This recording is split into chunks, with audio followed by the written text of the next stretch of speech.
இதிகாசங்கள் என்ற தலைப்பில் தான் எழுதிய அர்த்தமுள்ள இந்து மதம் என்ற புத்தகத்தில் கவியரசர் கண்ணதாசன் கூறியிருக்கும் அற்புதமான பல தத்துவ கருத்துக்களை பற்றி தான் இந்த பதிவில் நாம் பார்க்க போகிறோம். அதை பார்க்கறதுக்கு முன்னாடி hi friends, and C Elango. வணக்கம், welcome back to my channel. நீங்கள் இன்னும் நம்முடைய சேனலுக்கு சப்ஸ்கிரைப் பண்ணலைன்னா உடனே ஒரு லைக் போட்டு சப்ஸ்கிரைப் பண்ணி சப்போர்ட் பண்ணுங்க. வாங்க பதிவிற்குள் போகலாம். லௌகீக வாழ்க்கையின் சகல பகுதிகளையும் உள்ளடக்கி ஒரு பெருங்கதை எழுதக்கூடிய சக்தி இன்று எந்த எழுத்தாளருக்காவது உண்டா? நாகரிகம் வளர்ந்துவிட்ட நிலையில், ஒரு நாட்டுக்கும் இன்னொரு நாட்டுக்கும் இடையே உள்ள தூரம் குறைந்துவிட்ட நிலையில், பல நாட்டு கதைகளையும் படிக்கின்ற வாய்ப்பு அதிகப்பட்ட நிலையில், நம் மூதாதையர்களை விட நாம் அறிஞர்கள் என்று கருதுகின்ற நிலையில், சகலவிதமான குணாதிசயங்களை கொண்ட பல பாத்திரங்களை உருவாக்கி ஒரே கதையாக எழுதுகின்ற சக்தி இன்று யாருக்காவது உண்டா? எனக்கு தெரிந்தவரை இல்லை. நம்முடைய இதிகாசங்களை வெறும் கற்பனை கதைகள் என்றே வைத்து கொள்ளுங்கள். அந்த கற்பனைக்கு ஈடு கொடுக்க உலகத்தில் இன்னும் ஓர் எழுத்தாளன் பிறக்கவில்லை. பெருங்கதைகளும் அவற்றுள் உபகதைகளுமாக எழுதப்பட்ட நமது இதிகாசங்களின் பாத்திர படைப்பு தான் எவ்வளவு அற்புதம்! அவை கூறும் வாழ்க்கை தத்துவங்கள் தான் எத்தனை! நம்பிக்கை, அவநம்பிக்கை, ஆணவம், மீட்சி, காதல், கற்பு, ராஜதந்திரம், குறுக்கு வழி, நட்பு, அன்பு, பணிவு, பாசம், கடமை, இப்படி வாழ்க்கையில் எத்தனை கூறுகள் உண்டோ அத்தனையும் நமது இதிகாசங்கள் காட்டுகின்றன. மகாபாரதத்தை எடுத்துக்கொள்ளுங்கள்.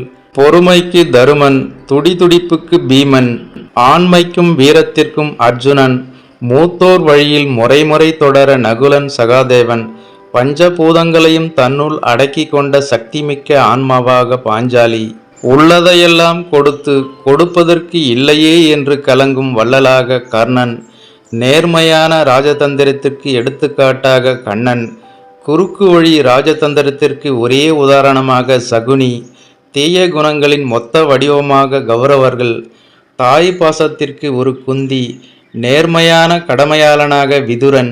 இந்த பாத்திரங்களின் குணங்களை மட்டும் சொல்லிவிட்டால் கதை என்ன என்பது தற்குறிக்கும் புரியும். இந்த கதை வெறும் ஆணவத்தின் அழிவை, தர்மத்தின் வெற்றியை மட்டும் குறிப்பதல்ல. லௌகீக வாழ்க்கையிலும் ஒவ்வொருவருக்கும் பயன்படக்கூடிய படிப்பினை இருக்கிறது. கதையின் இறுதிகளமாக குருஷேத்திரத்தில் கதையின் மொத்த வடிவத்திற்கும் தீர்ப்பு வழங்கப்படுகிறது. அதுவரை சொல்லி வந்த நியாயங்கள் தொகுத்து வழங்கப்படுகின்றன. பகவத்கீதை மகாபாரத கதையின் சுருக்கமாகி விடுகிறது. அரசியல், சமுதாய நீதிக்கு அதுவே கைவிளக்காகி விடுகிறது. கண்ணனை நீ கடவுளாக கருத வேண்டாம், கடவுள் அவதாரம் எடுப்பார் என்பதையே நம்ப வேண்டாம். பரந்தாமன் வையத்துள் வாழ்வாங்கு வாழ்ந்து வானுரையும் தெய்வத்துள் வைக்கப்பட்டவன் என்றே எண்ணிப்பார். கதையை தேவநீதியாக ஏற்றுக்கொள்ளவில்லை என்றால் மனித நீதியாக உன் கண்முன்னால் தெரியும். கண்ணன் வெறும் கற்பனைதான் என்றால் கற்பனா சிருஷ்டிகளிலெல்லாம் அற்புத சிருஷ்டி கண்ணனின் சிருஷ்டி. ஊழ்வினை பற்றி தெரிய வேண்டுமா? பாரதம் படி. முற்பகல் செய்யின் பிற்பகல் விளையுமா? பாரதம் படி. ஒன்றை நினைத்தால் வேறொன்று விளையுமா? பாரதம் காட்டும். செஞ்சோற்று கடனா நன்றி அறிதலா? பாரதம் காட்டும். பெற்ற மகனை தன் மகன் என்று சொல்ல முடியாத பாசக்கொடுமையா? குந்தியை பார். இரத்த பாசத்தால் உன் உள்ளம் துடிக்கிறதா? சொந்த சகோதரர்களை எதிர்த்து போராட வேண்டி வருகிறதா?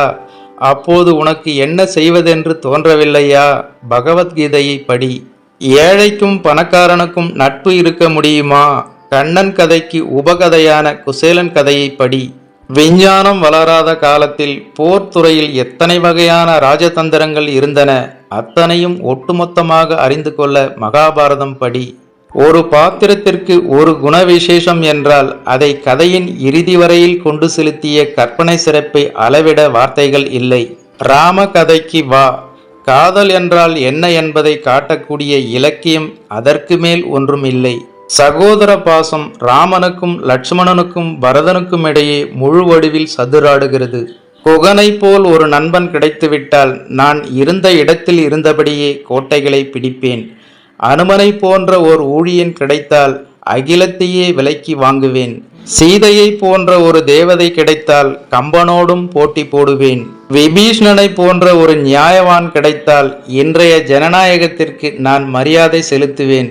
பாரதத்திற்கு கர்ணனைப் போல் இதிலே செஞ்சோற்று கடன் கழிக்கும் கும்பகர்ணன் நன்றி கெட்ட உறவுகளுக்கு ஒரு சவால். கோசலையைப் போல் ஒரு தாயும் தசரதனைப் போல் ஒரு தந்தையும் யாருக்கும் அமைந்துவிட்டால் கொடிய வறுமை கூட தோன்றாது. இவ்வளவு நல்லவர்களை கொண்ட ராமகாதையை இரண்டே தீயவர்கள் நடத்தி செல்கிறார்கள். முதல் பகுதியை தள்ளிவிடுகிறாள் மந்தரை, இரண்டாவது பகுதியை ஏற்று நடத்துகிறான் ராவணன். 1000 நல்லவர்களுக்கு அவதியை தர 2-3 தீயவர்கள் போதும் என்றது ராமகாதை. மந்திரையும் சூர்பன நகையும் ராவணனும் தான் ராமனுக்கு தெய்வ வடிவம் தருகிறார்கள். நிழல் அருமை வெயிலிலே நின்று அறியப்படுகிறது. வைணவ இதிகாச சிருஷ்டி இப்படி வானோங்கி நிற்பது கண்டு சைவர்கள் சிருஷ்டித்ததே முருகன் கதை. அங்கே வில், இங்கே வேல், அங்கே ராமன், இங்கே முருகன், அங்கே ராவணன், இங்கே சூரபத்மன், அங்கே ராவணனுக்கு சில தம்பிகள், இங்கே சூரபத்மனுக்கு சில தம்பிகள், இரண்டிலும் ஏறத்தாழ ஒரே வகையான பாத்திர படைப்புகள்.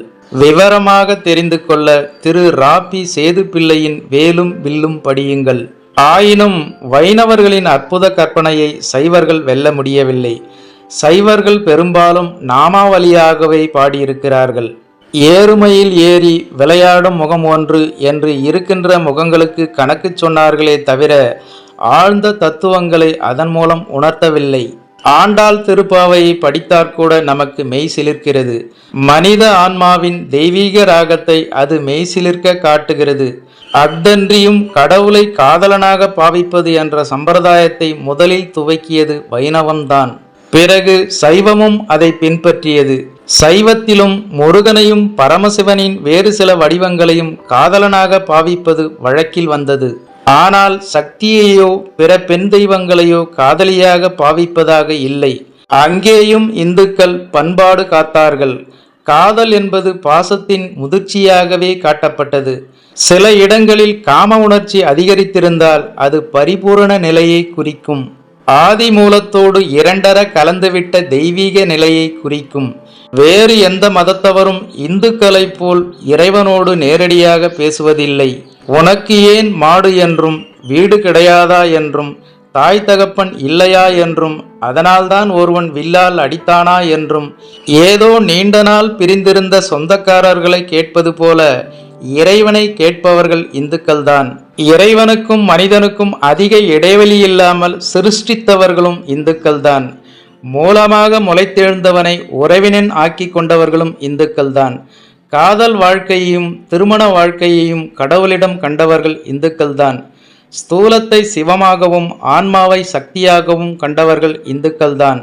கடைசி ஏழைக்கும் கடவுளை சொந்தக்காரனாக அவனை ஆண்டியாக கண்டவர்களும் இந்துக்கள்தான். தமிழக இந்துக்களிலே சைவர்கள் முருகனை தமிழனாக கண்டார்கள். சைவர்கள் முருகனை தமிழனாக கண்டபோது வைணவர்கள் திருமாலை தமிழாலே அழைத்தனர்.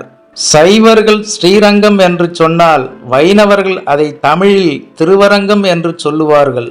எல்லாவற்றுக்கும் மேலாக ஆன்மாவும் ஸ்தூலமும் ஆனந்தமாக ஆடி பாட வேண்டும் என்பதே இந்துக்களின் நோக்கமாக இருந்தது. அந்த நோக்கத்தின் வடிவங்கள்தான் சைவ நடராஜரும் வைணவ கண்ணனும். எங்கே தொட்டாலும் எதை படித்தாலும் இந்துக்கள் உருவாக்கிய பாத்திரங்கள் நம்மை வெறும் அதீத உலகிற்கு கொண்டு போகவில்லை, லௌகீக உலகத்தை எடுத்து காட்டுகின்றன. கதைகளை பொய் என்று சொல்லலாம், ஆனால் அந்த கற்பனையின் சிறப்பை வியக்காமல் இருக்க முடியாது. சொல்லப்போனால் அத்தகைய கற்பனை உலகத்தில் இந்த 10,000 ஆண்டுகளில் வேறு எவனுக்கும் கிடையாது. இவ்வாறு இதிகாசங்கள் என்ற தலைப்பில் தான் எழுதிய அர்த்தமுள்ள இந்து மதம் என்ற புத்தகத்தில் கவியரசர் கண்ணதாசன் கூறியிருக்கும் இந்த ஒரு சுவாரஸ்யமான தத்துவ கருத்துக்களை பற்றி நீங்கள் என்ன நினைக்கிறீர்கள் என்ற உங்களோட கருத்துக்களை மறக்காம கமெண்ட்ல பதிவிடுங்க. மேலும் இதனுடைய தொடர்ச்சியை அடுத்த பதிவில் காணலாம். அதுவரை உங்களிடமிருந்து விடைபெறுவது ஐம் சி இளங்கோ. நன்றி, வணக்கம், வாழ்க தமிழ்.